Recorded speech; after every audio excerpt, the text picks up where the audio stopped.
حضرت امام مالک رحمہ اللہ تعالی نے اپنے گھر کے دروازے پر لکھ رکھا تھا ماشاء اللہ لا قوت الا باللہ۔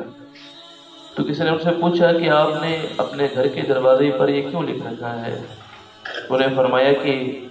تم دیکھتے نہیں ہو کہ اللہ تبارک و تعالیٰ قرآن پاک میں ارشاد فرماتے ہیں کہ ولولا اذ دخلت جنتک قلت ما شاء اللہ لا قوت الا باللہ۔ ایسا کیوں نہ ہوا کہ جب وہ اپنے یعنی تو اپنے گھر میں داخل ہوتا، اپنے باغ میں داخل ہوتا تو تو ما شاء اللہ لا قوت الا باللہ یہ کہتا۔ اس لیے میں نے اپنے دروازے پر لکھ رکھا ہے کہ میں گھر میں داخل ہوں تو یہ کہہ کر داخل ہوں۔ اور مفسرین یہ فرماتے ہیں کہ جو آدمی اپنے گھر میں داخل ہوتے وقت یا اپنے باغ میں داخل ہوتے وقت یا اپنی دکان جیسے ہمارے ہاں ہے، ہمارے یہاں دکانیں ہوتی ہیں، اس طرح کوئی آدمی اپنی دکان میں داخل ہوتے وقت اس دعا کو پڑھ لیتا ہے ماشاء اللہ لا قوت الا باللہ، تو یہ اپنی دکان کو، اپنے مکان کو، اپنے باغ کو لوگوں کی نظر بد سے بھی محفوظ بنا دیتا ہے اور دوسرے نقصان جو کسی قسم کے ہو سکتے ہیں اس سے بھی محفوظ بنا لیتا ہے۔ کیونکہ یہاں بھی اللہ تبارک و تعالیٰ کا جو ارشاد ہے وہ اسی بارے میں ہے کہ اسے تو یہ کہنا چاہیے تھا کہ اللہ تبارک و تعالیٰ نے جو چاہا تھا فرما دیا، تو اب جب اس نے یہ نہیں کہا تو اس وجہ سے اس کے باغ کے اوپر آفت اتری ہے۔ تو جب بھی گھر میں داخل ہوں یا اپنی دکان میں داخل ہوتے ہیں، کاروبار کے لیے جاتے ہیں، اپنے کسی باغ وغیرہ میں داخل ہوتے ہیں تو یہ دعا پڑھ لینی چاہیے۔ حدیث پاک میں آتا ہے العین حق، کہ نظر لگنا برحق ہے، کسی چیز کو نظر لگنا برحق ہے، نظر لگ جایا کرتی ہے۔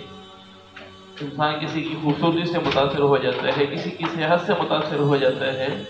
چیزوں کی بناوٹ سے، ان کی خوبصورتی سے آدمی متاثر ہو جاتا ہے، ان کے بارے میں آدمی کچھ کہہ بیٹھتا ہے کہ یہ بہت خوبصورت ہے، اس کو نظر لگ جاتی ہے۔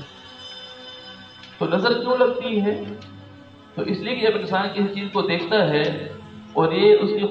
کی خوبصورتی سے یا اس انسان کی صحت سے متاثر ہوتا ہے تو پھر اللہ تبارک و تعالیٰ اس کے اندر عیب اسے پیدا فرما دیتے ہیں کہ جو رب اللہ تعالیٰ فرماتے ہیں کہ میں اس کے اندر خوبصورتی پیدا کرنے پر قادر ہوں تو تو اس کی خوبصورتی سے متاثر ہو رہا ہے، اس کے اندر عیب پیدا کرنے پر بھی میں قادر ہوں۔ کسی کو صحت مند بنایا ہے، وہ بیمار ہو جاتا ہے نظر لگنے سے، تو یعنی اس کو صحت مند ہم نے بنایا ہے تو اس کو بیمار کرنے پر بھی ہم قادر ہیں۔ اللہ تبارک و تعالیٰ اپنی قدرت کا اظہار فرما رہے ہو۔ اس میں نظر لگانے والے کا کوئی جس کی نظر لگی ہے اس کا کوئی قصور نہیں ہوتا، یہ تو اللہ تبارک و تعالیٰ کی طرف سے ایک چیز ہے جو بندے کو سمجھانے کے لیے ہے۔ اس لیے حدیث پاک میں آیا ہے کہ العین حق، تو اس کا علاج بھی ہے کہ جب کسی چیز کو دیکھے آدمی تو چاہتا ہے کہ یہ اس چیز کو نظر نہ لگے، اس کو نقصان نہ پہنچے، تو حدیث پاک میں آتا ہے، حضرت انس رضی اللہ تعالیٰ کی روایت ہے کہ اس چیز کو دیکھ کر آدمی یہ پڑھے ماشاء اللہ لا قوت الا باللہ، یہ جو آیت ہے ٹکڑا ہے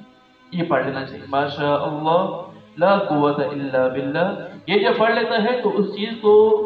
یہ آدمی محفوظ بنا دیتا ہے۔ ایک حدیث پاک میں تو یہ محفوظ بنا دیتا ہے، یہ ہر قسم کے ضرر سے اس کو محفوظ بنا دیتا ہے۔ اور دوسری روایت میں آتا ہے کہ اس کو نظر لگنے سے محفوظ بنا دیتا ہے، اس چیز کو پھر نظر نہیں لگتی۔ تو اگر نظر لگ جائے تو پھر اس کا بھی علاج ہے کہ جس شخص کی نظر لگی ہے، کہ معلوم ہو گیا کہ فلاں شخص کی نظر لگی ہے، اس آدمی سے وضو کرا لیا جائے اور کسی برتن میں وضو کرا لیا جائے اور وہ جو وضو والا پانی ہے وہ اس چیز کے اوپر ڈال دیا جائے تو اس کے اوپر سے نظر اتر جائے۔ حدیث پاک میں آتا ہے کہ ایک صحابی رضی اللہ تعالیٰ عنہ بڑے مضبوط جوان تھے، تو ایک جنگ کے موقع پر ہی ان کو نظر لگ گئی، کسی نے ان کو دیکھ لیا، لباس اتارے ہوئے دیکھا تو نظر لگ گئی، تو ان سے وضو کرا کے ان کے اوپر ڈالا گیا، یعنی اتنا بہت شدید بخار ان کو ہو گیا تھا، بہت شدید بخار۔ تو آپ صلی اللہ علیہ وسلم نے یہ طریقہ بتایا تو وہ وضو کرا کے ان کے اوپر جب پانی ڈالا گیا تو وہ بالکل صحت مند ہو گئے۔ تو نظر کا یہ بھی ایک علاج ہے۔ اگر معلوم نہ ہو رہا ہو کہ نظر کس کی لگی ہے، معلوم نہیں ہو رہا، تو پھر سورہ کلام کی جو آخری 2 آیات ہیں اسے 11 مرتبہ پڑھ کے اس چیز پہ دم کر لیا جائے، اس شخص پہ دم کر لیا جائے تو اللہ تبارک و تعالیٰ اس کو صحت عطا فرماتے ہیں، نظر سے اتر جاتی ہے۔ تو یہ علاج ہے۔ حضور صلی اللہ علیہ وسلم کے زمانہ میں ایک یہودی تھا، تو اس کا نظر لگانا جو تھا مشہور تھا، وہ جس چیز کو نظر لگاتا تھا وہ اس کے بارے میں مشہور تھا کہ جس شخص کو یا جس چیز کو نظر لگاتا تھا تو اس کو تباہ کر کے چھوڑتا تھا، ہلاک کر کے چھوڑتا تھا۔ تو یہودی اس کو تیار کر کے لائے اور آ کر کہا کہ حضور صلی اللہ علیہ وسلم پر نظر لگا۔ وہ آ کر سامنے بیٹھ گیا، تو سامنے بیٹھ کے حضور صلی اللہ علیہ وسلم کو غور سے دیکھنا شروع کر دیا۔ آپ صلی اللہ علیہ وسلم پڑھتے رہے لا حول ولا قوت الا باللہ، لا حول ولا قوت الا باللہ، یہ پڑھتے رہے۔ تو وہ آدمی خوب زور لگاتا رہا نظر لگانے کے لیے، آخر میں دکھ ہو گیا، تنگ ہو گیا، تو دونوں اپنے یعنی مکے زمین پر مار کر کہتا ہے کہ اس شخص پر میرا جو ہے وہ زور نہیں چل سکتا۔ تو نظر لگنا برحق ہے، نظر لگ جائے کرتی ہے۔ یہ ضروری نہیں کہ کسی اور شخص کی نظر لگے، یہ بھی ممکن ہے کہ اپنے والدین کی نظر بھی اپنی اولاد کو لگ جاتی ہے۔ حضرت فاطمہ رضی اللہ تعالیٰ عنہ کی نظر حضرت حسن حسین رضی اللہ تعالیٰ عنہما کو لگ جایا کرتی تھی۔ تو نظر لگنا برحق ہے، اس کا علاج بھی بتاتی ہے۔